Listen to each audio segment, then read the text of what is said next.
Of the 6 teams that signed up to the 37th America's Cup cycle, 4 had sailed in the previous event in Auckland.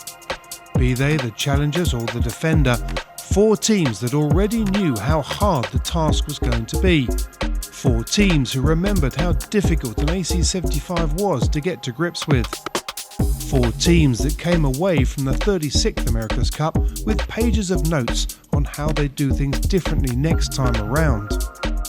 The new AC75 class had clearly broken new ground at the leading edge of the sport, which meant that 4 teams were already a long way ahead. Anyone coming into the 37th Cup afresh would need to be playing a big game of catch-up.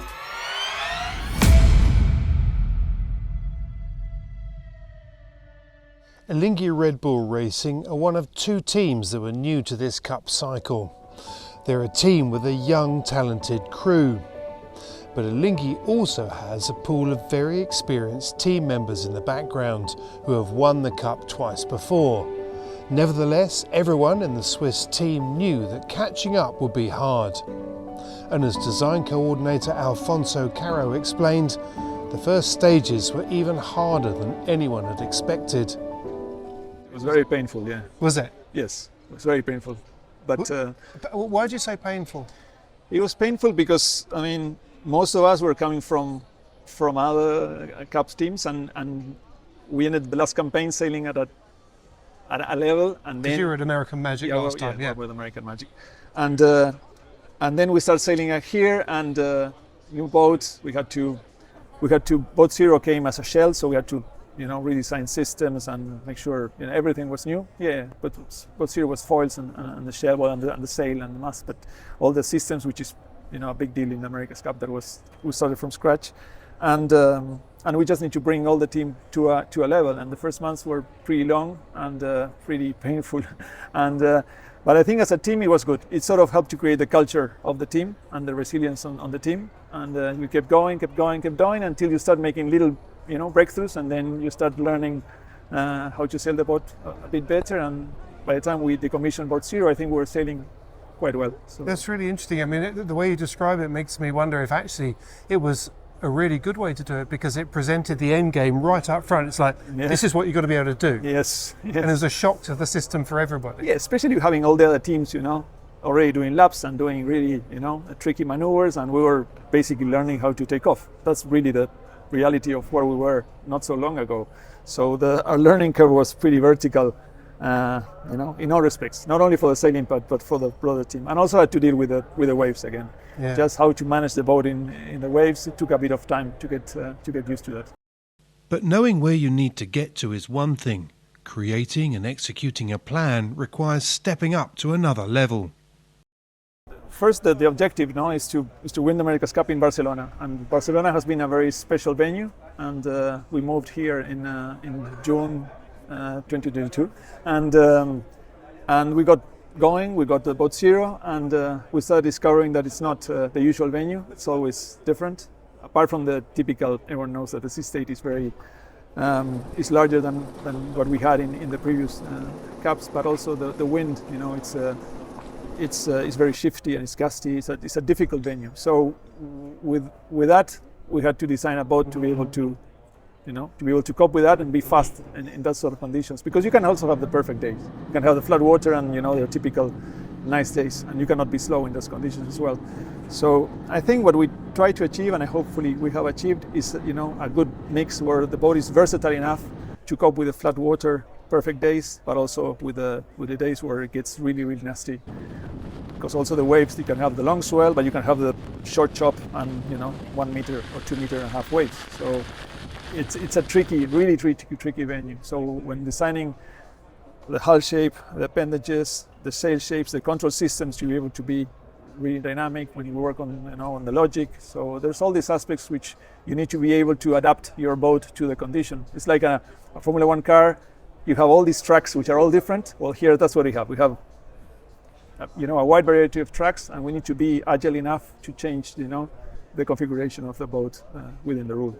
So I think it was good for us to only have to design one boat, be here in Barcelona, concentrating solely on the 75. I think that was really important. When the new boat was revealed, it was clear that the team was not only confident, but keen to push the design hard. Now it was time to put theory into practice. Given how much focus there is nowadays on very sophisticated modern design and analysis, computer software and tools, how much does hours on the water still count? They count a lot. I mean, they count a lot because all the tool validation, especially with the waves, so we had to come up with a wave model, which didn't exist before because Auckland or Bermuda or San Francisco, really the waves was not a factor in our design. So very quickly we had to incorporate waves into our design tools, and then you need to start from scratch or your tool validation. And it's very different what happens with flat water, with with the hull end plating and all the things which we were quite well known after Auckland. We had all the tools perfectly calibrated for that. Now you need to restart and relearn. So there was a lot of time we spent just making sure our simulator tools were able to understand what happens with the waves. So the hours were really valuable because data is never enough. But also for bringing a new team up to speed, not only the sailing team but also the shore operations, the broader team, having a build facility that has to be agile enough to build components at the rhythm that's needed for America's Cup. So really being very intensive and very aggressive, let's say, on our sailing schedule. I think we probably have been the one that sailed the most in the 75 and in the 40 probably even. So I think this is another thing which we had to do because we started from a very, our starting point was very low and you need to catch up with very, very good teams. And let's see where we are right now. Playing catch-up was top of the list for sailing team manager Rodney O'Dern. The whole process of having Boat Zero has been great for us. I mean, we really got pretty much an empty shell from Team New Zealand, so it was a good process just to build and design systems and get the thing sailing, learn to sail. And yeah, we were here during the summer and during race time, so it's been brilliant. Was that a steeper curve than you expected? The learning how to sail the boat? Yeah, I think so. And then probably in hindsight that it wasn't an easy boat to learn to sail either. I think they got more refined. It was the first of the AC75s, and so it was not as refined as the boats that ended up racing. We understood that there were waves here, and then we were the first to experience it. We were lucky enough that the venue was announced very close to the time where we needed to decide where we would base ourselves until the Cup came around.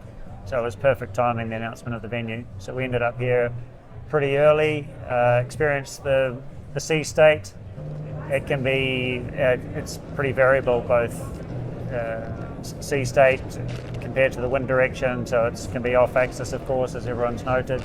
So yeah, it's played an influence, but then once again, the designs had to be in a year ago for a lot of the bigger components. So you had to make some pretty quick decisions already based on historical data as well as what we experienced in the summer last year. So how much does that experience benefit them, and how varied could the conditions be once racing gets underway? Typically still in the summer weeks or months, you have your typical sea breeze, which is a southwest, and you have your chop, and then as the water temperature as well is a bit hotter than usual. That was this last summer, so that means that the sea breeze develops in a different way than the statistics. But in theory, you have your sea breeze, and in the summer, and then it starts to get a bit lighter, and but then you have the Tramontana, which is also the Mistral, and that pushes a lot of waves from the east, and then you have also the very strong westerlies as well. So September, October could be pretty much anything, because if any of these fronts come close, we have wind and you have waves. I think everyone has been working towards the same sort of objectives. If you think what sort of advantage we could have compared to the competitors, it's just arriving early to Barcelona. We have the luxury to not have a base at the sea. We were working in Switzerland when Barcelona was announced, and very quickly, I think a couple of months later, we were all the team assembled here and starting to sail Boat Zero. So we do know the conditions quite well, and we managed to have a bit of that input to design the boat. So I hope that makes a difference at the end. Even given the wide variety of design solutions that we've already seen across the fleet, there'll be few, if any, who would bet against being on location. Because Hours on the Water at the venue is not just a very effective way of playing catch-up, it's a great way of getting your nose ahead too.